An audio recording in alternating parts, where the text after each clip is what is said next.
Hey friends, today I want to talk about something that is very close to our hearts, my heart especially.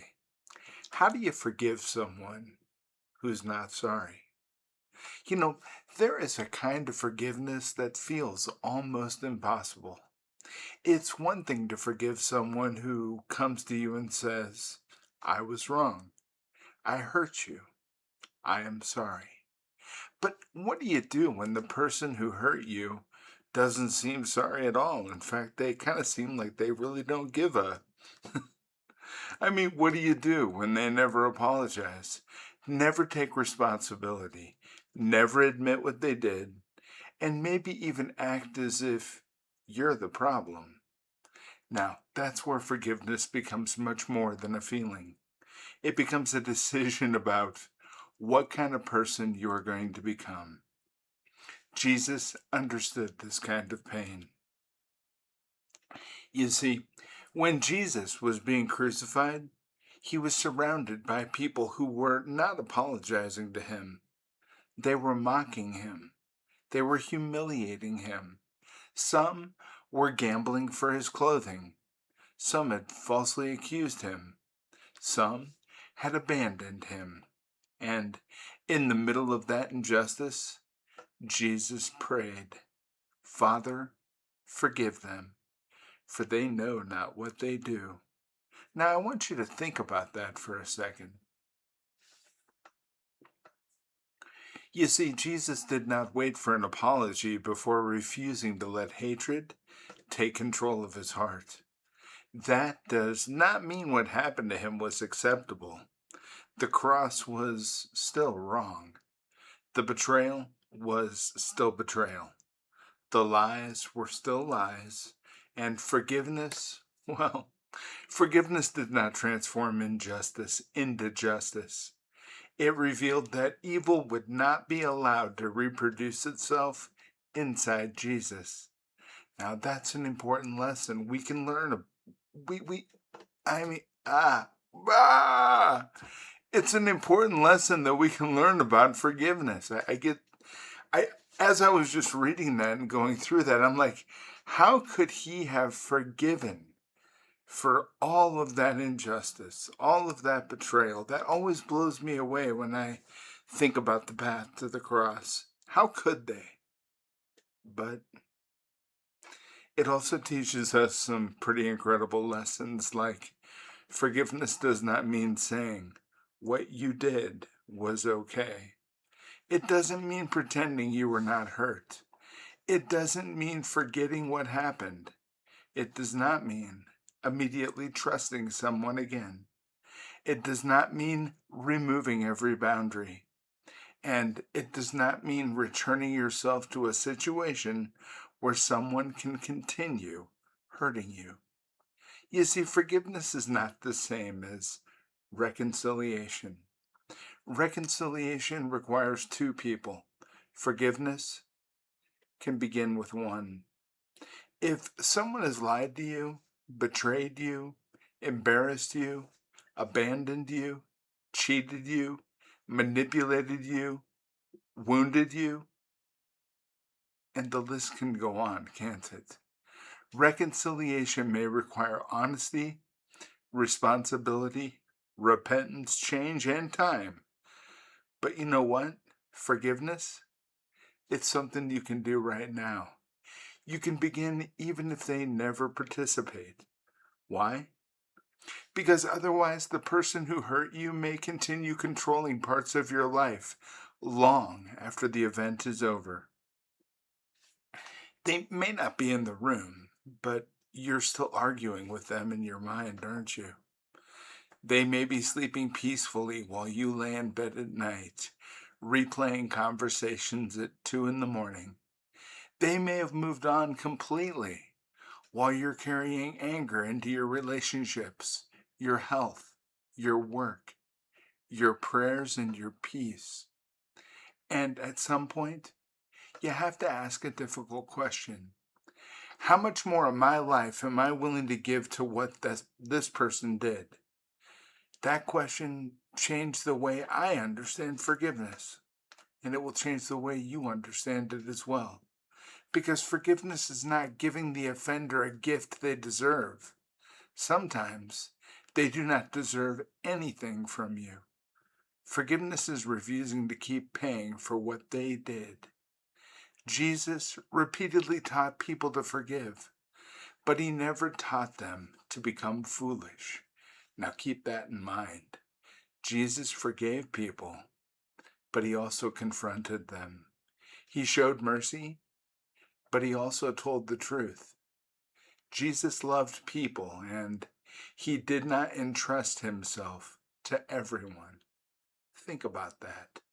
Jesus loved all people, but he did not entrust himself to everyone. And that matters, because many people have been taught a distorted version of Christian forgiveness.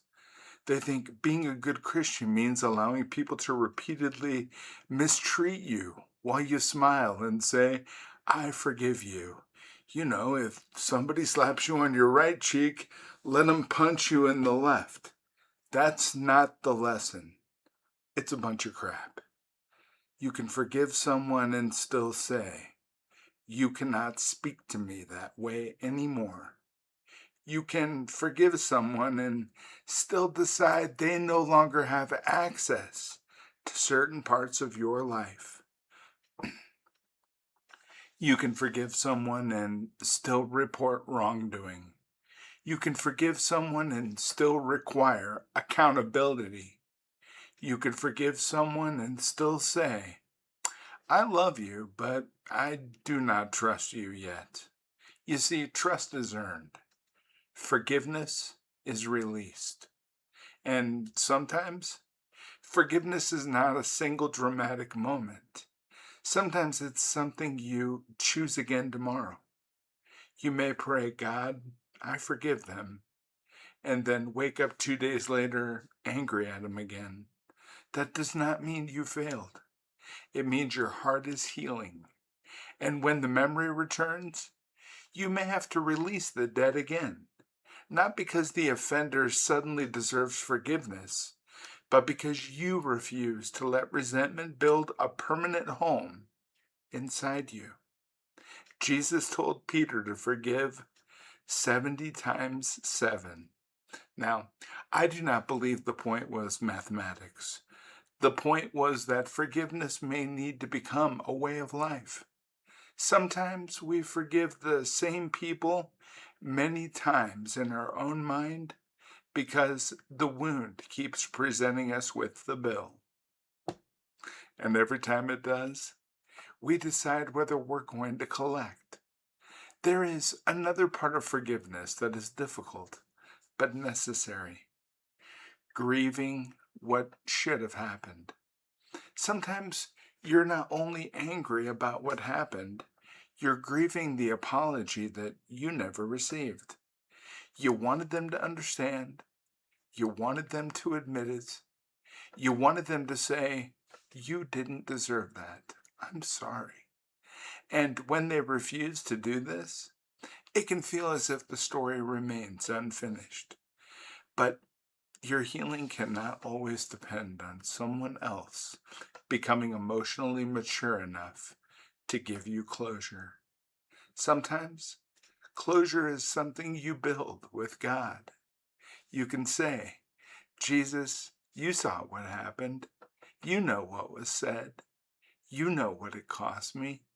I may never receive the apology I deserved, but I refuse to build my future around waiting for it. And that, my friends, is real power. Jesus teaches us that our identity does not have to be decided by the people who wound us. They don't get to write the ending, all right? You may never hear I'm sorry. You may never hear I was wrong. And you may never receive the explanation you'll want. But you can still heal. You can still become peaceful.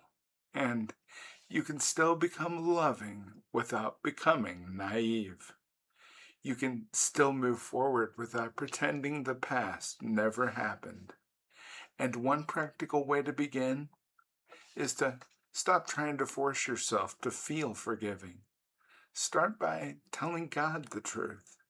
Say, God, I'm angry. God, that hurt me. God, I wanted an apology. God, part of me wants them to feel what I felt, right? But God's not frightened by honesty like that. Then ask a different question. Say, God, who do I want to become because of what happened? Do you want the wound to make you bitter, suspicious, and hardened? Or do you want it to make you wiser, stronger, more compassionate, and more discerning? You see, the offender may have influenced your past, but they do not have to determine your character or your future. That's where Jesus becomes more than an example. He becomes our strength. On the cross, Jesus showed us that pain does not have to become hatred. Betrayal does not have to become revenge. And injustice does not have to become bitterness. We can carry scars, my friends, without carrying poison. And maybe that's the deepest form of forgiveness. You remember what happened, but it no longer controls you. You see the person, but your body no longer fills with rage. You think about the past, but you no longer rehearse imaginary arguments. You stop waiting for them to become sorry before you allow yourself to become free. Forgiveness does not say they were right. Forgiveness says their wrong will not own you. Jesus showed us that love can remain love even when it has been wounded. And that may be the lesson somebody needs today. You know, you don't have to wait for the apology. You don't have to wait for them to understand. You don't have to wait for them to change. You can begin releasing the weight now. You are not required to carry their guilt. Not because they deserve peace, but because you do. My name is Douglas Vandergraph, and I believe in Jesus Christ. God bless every one of you, every single one, and everyone you love.